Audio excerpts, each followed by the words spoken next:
షావుకారు దగ్గర ఒక పనివాడు ఉన్నాడు. అతని పేరు మంగలు. అతను చాలా తెలివి తక్కువవాడు.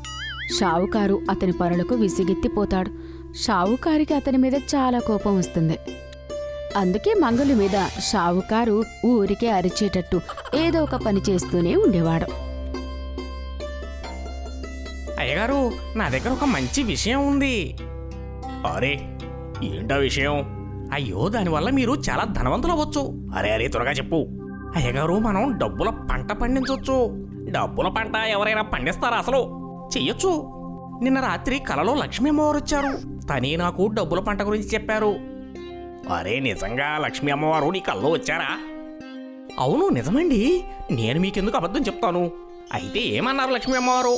మనం సూర్యోదయం నాడు ఒక నోటు నాటితే ఒక నెల రోజుల తర్వాత దానికి మనం ప్రతిరోజు నీళ్లు పోస్తూ ఉంటే ఒక్క నెలలోనే డబ్బుల పంట పండుతుందని చెప్పారు.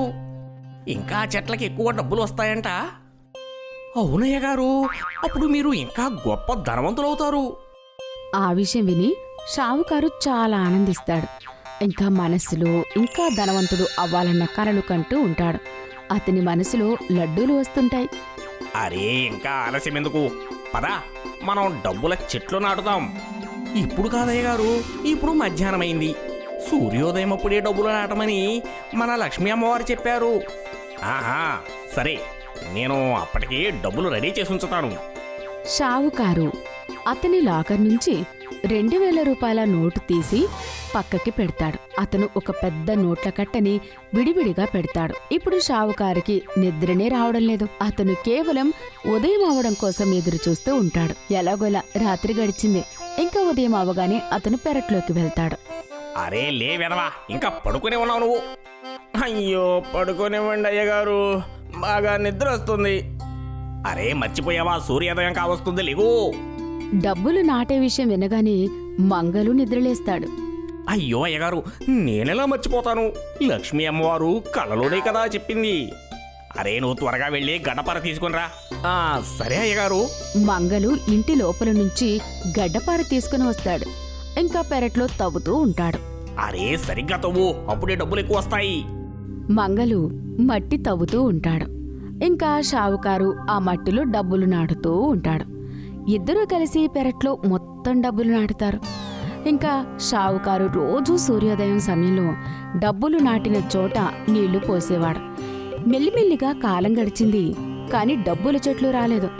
ఒక నెల గడిచిపోయింది. అరే, డబ్బుల చెట్టు అయితే రానేలేదు. మీరు సరిగ్గా నీళ్లు పోయలేదేమో అని నాకు అనిపిస్తుంది అయ్యగారు. అరే, ఎప్పుడు నేను దీనికి నీళ్లు పోస్తూనే ఉన్నాను. నాకు అనిపిస్తుంది లక్ష్మీ అమ్మవారికి కోపం వచ్చినట్లుంది. నేను చూస్తానుండండి. మంగలు ఆ మట్టిని తవ్వి చూస్తాడు. అయితే అందులో ఉన్న నోట్లన్నీ పాడైపోయి ఉంటాయి. పాడైపోయిన నోట్లన్నీ చూసి షావుకారికి కోపం వస్తుంది. ఒరే వెధవా, నేనిప్పుడు నిన్ను అస్సలు వదిలిపెట్టను. ఎన్ని డబ్బులు నాశనం అయ్యాయో చూడు. షావుకారు కర్రతో మంగలుని చాలా కొడతాడు. ఇలాంటి వెధవలకి ఇలానే జరగాలి. ఆగు. షావుకారు కోపంగా అక్కడి నుంచి వెళ్ళిపోతాడు. ఇవాళ అయ్యగారికి చాలా నష్టం జరిగింది. నేనే ఏదో విధంగా ఆలోచించాలి. దానికి అయ్యగారు నన్ను పొగడాలి. మంగలు ఆలోచిస్తూ ఉంటాడు. అప్పుడే అతనికి ఒక ఐడియా వస్తుంది. ఇంకా అతను షావుకారి దగ్గరికి వెళ్తాడు. అయ్యగారు, నా దగ్గర ఒక మంచి ఐడియా ఉంది. దానివల్ల మీరు ఇంకా త్వరగా ధనవంతులవుతారు.